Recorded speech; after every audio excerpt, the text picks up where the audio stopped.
Afternoon, Attorney General. How are you? Hi, Mark. Well, I think we're all feeling a little sad today. We certainly are celebrating his life, but Steve Kerrigan and I just laid a wreath inside and saw a picture of him with that whimsical, quizzical look where you wondered, what exactly are you thinking, Mayor Menino? But we certainly know where the city has come under his leadership.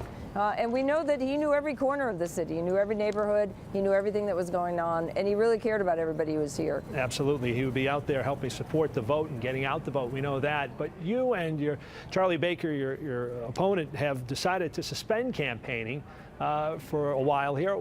Tell us about that and how you came to that term. Well, we have suspended for today. We just felt, certainly for me and for everybody in the campaign, the news came, although it wasn't a total shock, it was very sad. We knew that he had suspended his own treatment, and I'm glad that he had a chance to take that into his own hands. He always did that, and I respect him for that. But, this was not a day to be shaking hands or calling people up, or we just all felt we needed to take a moment to remember him and really celebrate what he was for the city, for being here for so long. But look where we are. Look where Boston is poised to just move forward. That's really a lot due to him. What did you learn from Tom Menino, you think, over the years that's helped you be a candidate today? Well, I actually learned both from talking to him and watching him. The key lesson for me was that he said, you have to be authentic. People want to see you. They don't want to see somebody else. And he was certainly one of a kind.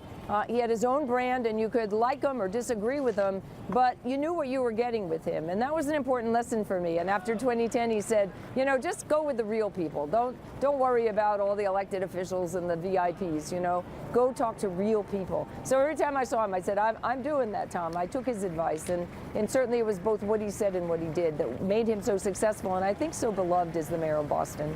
Talk the talk and walk the walk. He certainly embodied that. Exactly. Let's talk about how you'll remember him now going forward, now that he has passed, and we know his family is getting ready to hold services for him and so forth. But there's been a lot of talk today about how people will remember Tom Menino. And when you think of all this man has done, it's a question of where do you begin?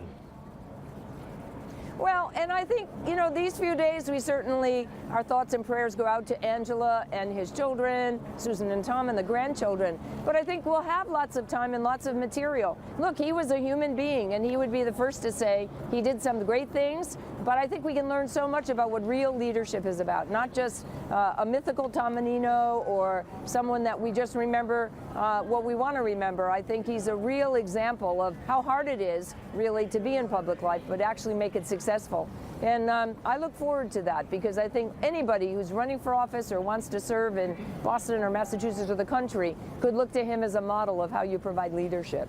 And also how you can listen. That's what we've heard a lot about today. We hear about people talk about Tom Menino giving speeches at so many different events and showing up to represent the city at so many different events, but it's the people who say he was a great listener as well, and then he acted, more importantly.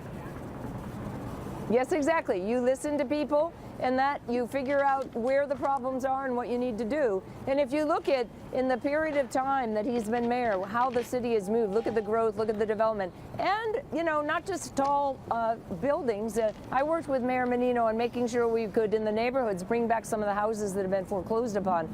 And it wasn't that it was a new house on the tax roll for him. It was that some family was going to have a home. And that's really what he cared about. And that's why I think people loved him and they trusted him.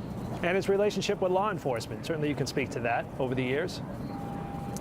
Yes, and I remember particularly coming in as Attorney General, meeting with Tom in the Parkman House, because we did have, after the miracle of the 90s, we had an uptick in gang violence and drugs on the streets, and I talked with him, as I did with Commissioner Davis at the time, as to how we could be helpful to providing ways that we could help with the schools, keep kids out of trouble, but also to provide some assistance to the district attorneys at Boston Police on what were some real issues around crime and violence in the neighborhoods.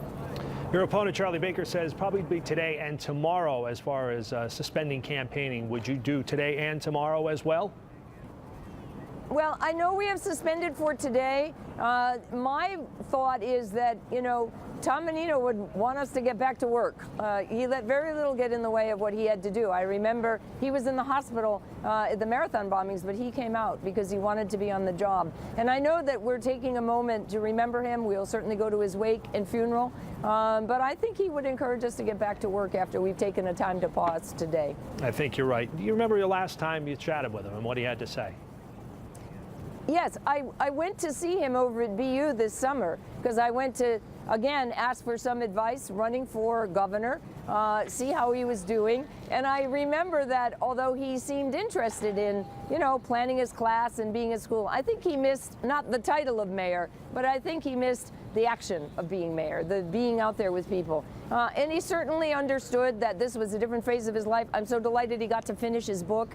And he was very thoughtful. He said, call this person, call that person. But he also said, just be yourself, work hard and be yourself.